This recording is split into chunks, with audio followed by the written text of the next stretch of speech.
I'm at Los Angeles Airport again, about to experience the best US domestic flight aloft. American Airlines Flagship First Class has got a large first class seat normally found on international routes, crammed into the tiny narrow-body Airbus cabin, along with specialty dining aboard the A321T. The T denotes Transcontinental for premium routes with lie-flat seats on domestic. Now, many people in aviation, me included, argue there's nothing first class from airlines based in the USA. It's generally a miserable experience, but I'm here at LAX to give them another go. Now, I arrived hot off a Qantas flight, who really do know how to do first class, with 6 hours to spare. However, 3 hours queuing at immigration severely ate into my lounge time, and walking outside between terminals at LAX is pretty dire too. I then had to walk to the flagship first check-in area, which is located on the Kerbside of Terminal 4. It's an exclusive experience that takes you from the Kerbside quickly to security. But if you're what they call an alien in the US, you have to queue up like everybody else, which takes the edge off the experience before heading to the flagship lounge in Terminal 4, where you're handed a flagship first card. I had in mind being handed something more sparkling, which the staff delighted in. They've got a cute little champagne cart right by the entrance. Those of you with a long memory may remember I first reviewed the LAX Lounge over 25 years ago, when I described it as a desolate hole little better than camping out in the terminal. I'm pleased to say it's had a revamp pretty much half a decade ago, and now it's tolerably acceptable.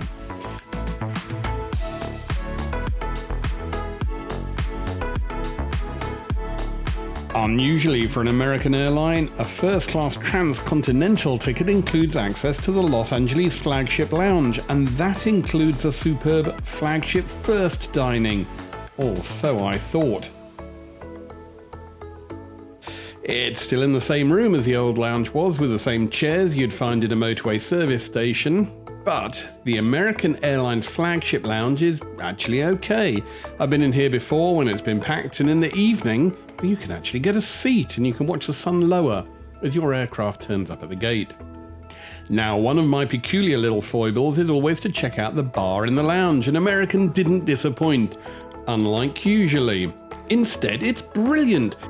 Champagne is Piper Heidsieck Cuvée Brut, not my favourite, but I'd spent 16 hours at the pointy end with Qantas draining their champagne cellars dry, so I thought I'd try a different drop, and with free-flowing champers, it was rude to refuse.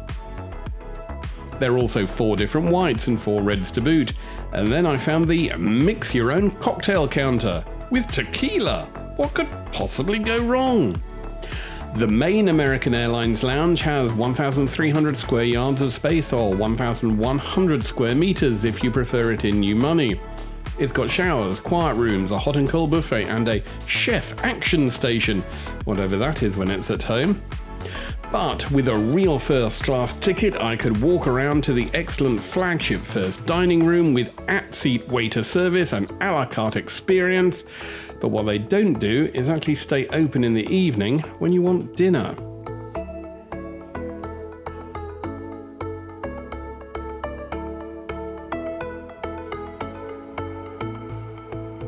I hope somebody can remind me why these tickets are so expensive. Anyway, pragmatically trying to avoid dropping dead of starvation as the other lounge passengers eyed me up as if there was something of the night about me, I went rather shell-shocked back to the buffet. Now, as far as food goes, it was moderately adequate. A few snacking plates, cold cuts and cheeses, even a couple of hot dishes of noodles and curry.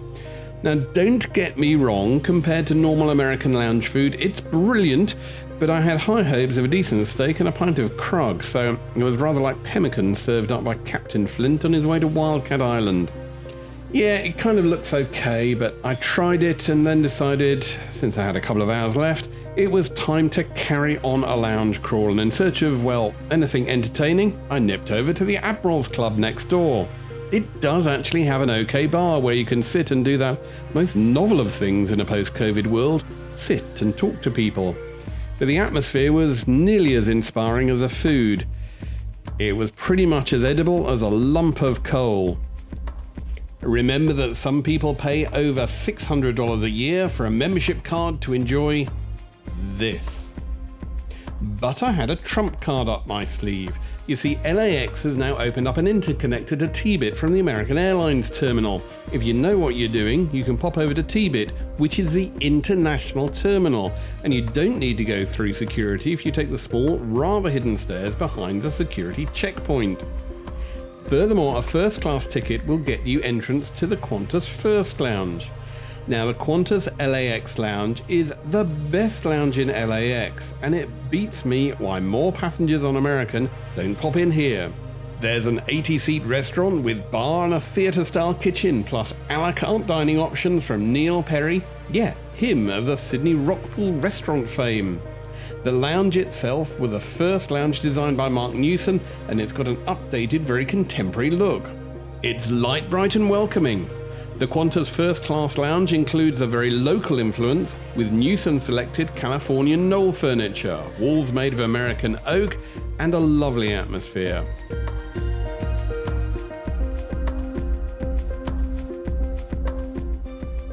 This is more like it. This is what I paid my money for.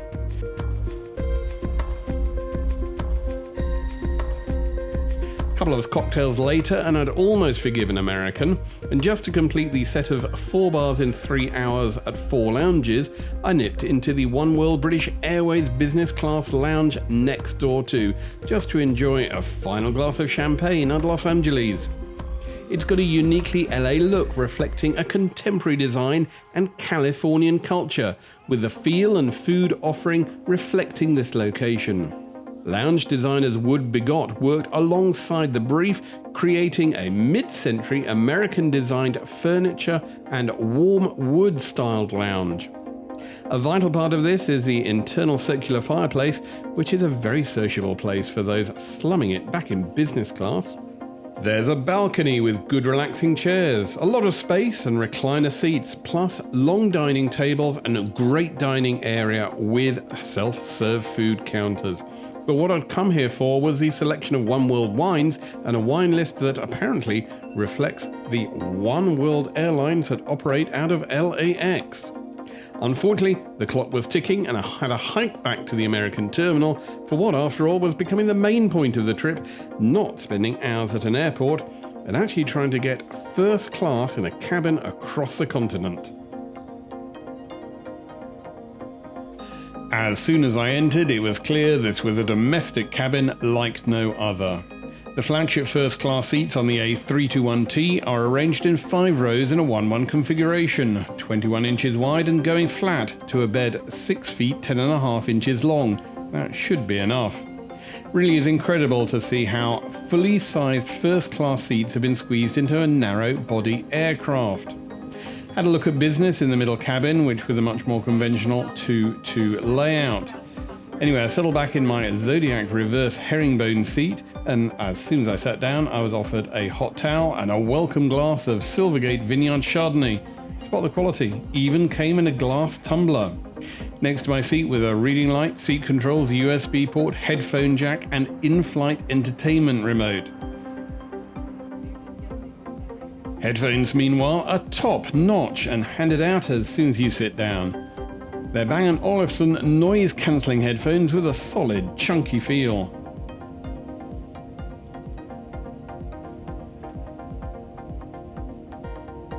A comprehensive menu and wine list was immediately delivered to my seat too, and as we pushed back, I was asked if I wanted another glass of wine before takeoff.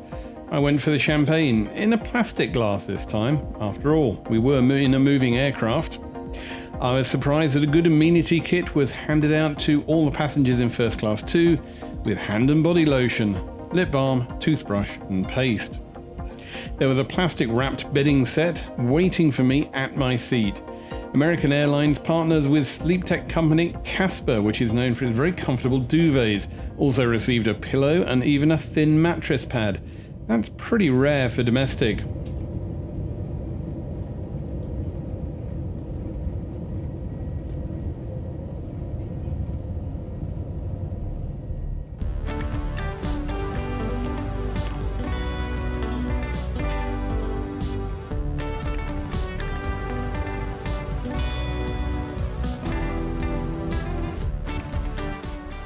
As soon as we were out of LAX, I was asked for my choice from the menu, although most in the cabin seemed to want to get straight to sleep. But I was making a meal of this flight, so to speak, so I wanted to try all the courses in the proper order.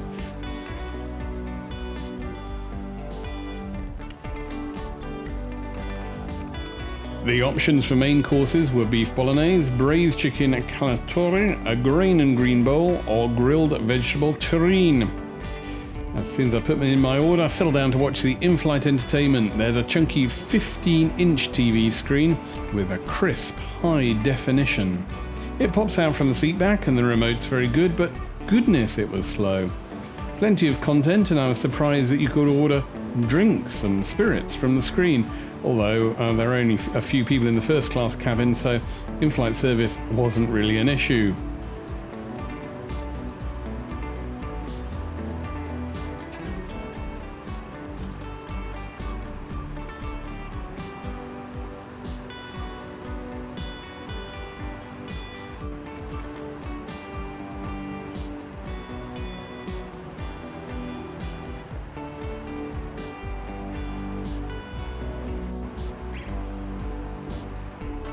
Indeed, you can even order from the bar from the remote as well.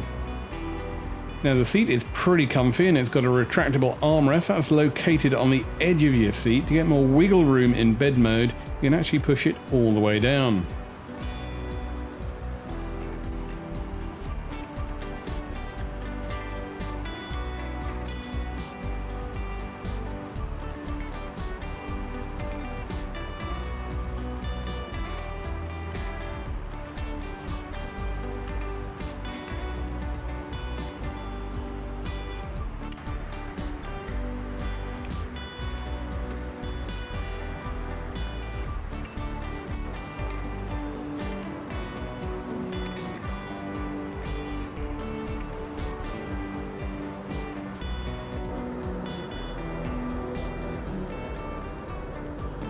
But the remote was getting more and more unresponsive, and then the in-flight entertainment died completely on me. So I had to turn to the bar again, and an hour into the flight, and later than I would have wished, the meal service began with drinks and another glass of wine.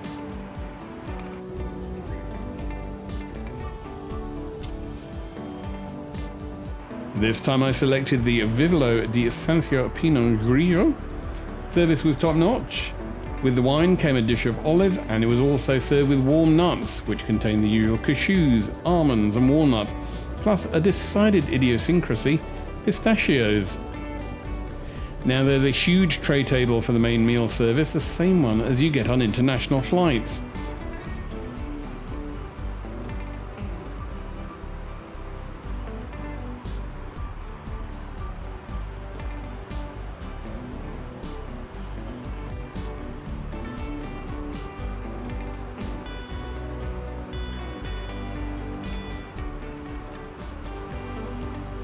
And then the meal service was there, all annoyingly on the same tray. It might have been better to have served the cold entree and salad half an hour earlier to keep me busy while the crew tried several times to reboot the entertainment system. Anyway, now it was here. To start off with, I had the goat's cheese croquettes with apple Waldorf salad and caramelized walnuts. I'm pleased to see that they hadn't run out of Waldorfs or nuts. There was a salad with seasonal greens and strawberry goat's cheese.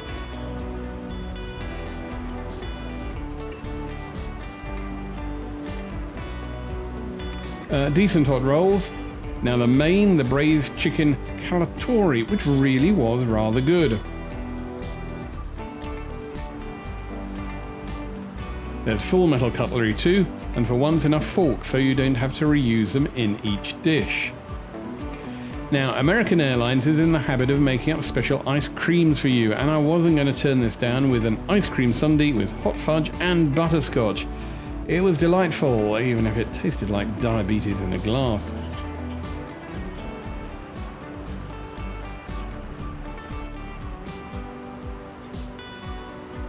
This was promptly followed by a cheese board with 3 very average cheeses, and I finished off the meal with another glass of the Chardonnay.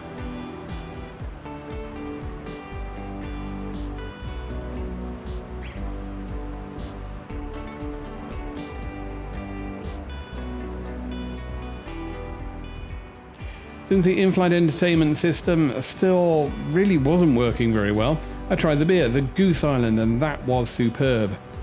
But by this point, the aircraft systems and indeed the air flight entertainment seems to have gone completely haywire. The crew suitably apologised.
I got a couple of hours sleep and we were woken at 6 in the morning heading into Boston.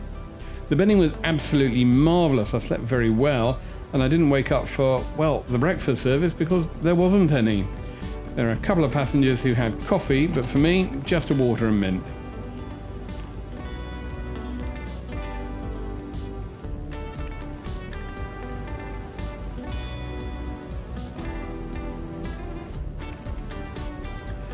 So what do I reckon to American Airlines flagship first class aboard their Transcontinental A321T aircraft? Well, the high points are definitely the quality of the food, although I'd bring out the individual courses separately. Now, I know American are trying to hurry through the service, but even so, if I'd gone to sleep, I'd only have about 30 minutes kit before then being woken up to dinner and then going to sleep again. Just bring out the courses as soon as the flight is in the cruise. But all in all, I firmly believe that American Airlines flagship first class is the best domestic first class product. Although there are many elements that set it apart from the competition, some of the best parts include the fully lie-flat seats with direct aisle access. They're equivalent to international flagship business class seats. The in-flight entertainment should be very good, with very good headphones and a large screen. Unfortunately on my aircraft it failed within an hour or so of getting aloft, but I'll put that off to a one-off experience, and actually, if it worked properly, would be very good. There's also very good bedding. The blanket and pillow were fantastic, and there's a worthwhile amenity kit. Today, we know you have a choice of traveling by air. We'd like to thank you for choosing American Airlines. We are a member of the One World Alliance. However, there are low points as well, and it's definitely what you get on the ground. The famous exclusive Kerbside check-in experience that they shout about is actually very grim at LAX. I'd rather it was done in the airport than forcing you to go outside and stand on a mucky curb. Plus, the lack of any special security, unless you're American of course, means that you can wait for hours just to get inside the terminal. And then you've got a grim experience in the lounge. Now, the flagship lounge is vastly better than it used to be, but I'd hesitate to call it an unparalleled lounge experience, which AA shout about all the time. And a real low point is a flagship first dining experience, if it's advertised and doesn't exist. Thankfully, Qantas and then British Airways came to the rescue here. They had fantastic food, and that's only available in a few ports. If AA want to see what a really good lounge is like, they should visit Qantas. That being said, it's definitely better than the competition. The seats are amazing, being 21 inches wide, 62 inches in pitch, and 82 inches long in bed mode. There's a bed length of 6 feet 10 inches, so nearly anybody will be able to extend their legs. I found the width to be excellent for its class as well, and certainly superior to United Airlines Polaris class. Indeed, the seats are nearly identical to the business class seats on the 777ER, the aircraft American use on, say, Los Angeles and New York to London.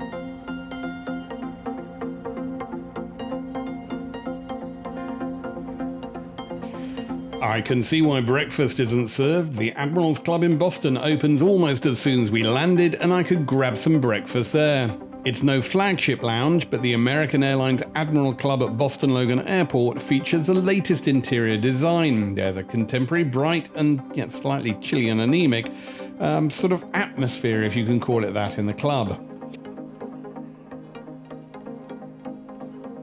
Striking lunch features, which are certainly noticeable in the foyer, but more importantly, a coffee machine, bagels and cereal. It's not great, but it'll do. There's also a nap room with day beds, so I could get a couple more hours sleep and then head into Boston on the MBTA Blue Line subway, which is another one of those famous airport trains that actually stops some way from the airport itself. Yeah, Newark and Perth, I'm thinking of you.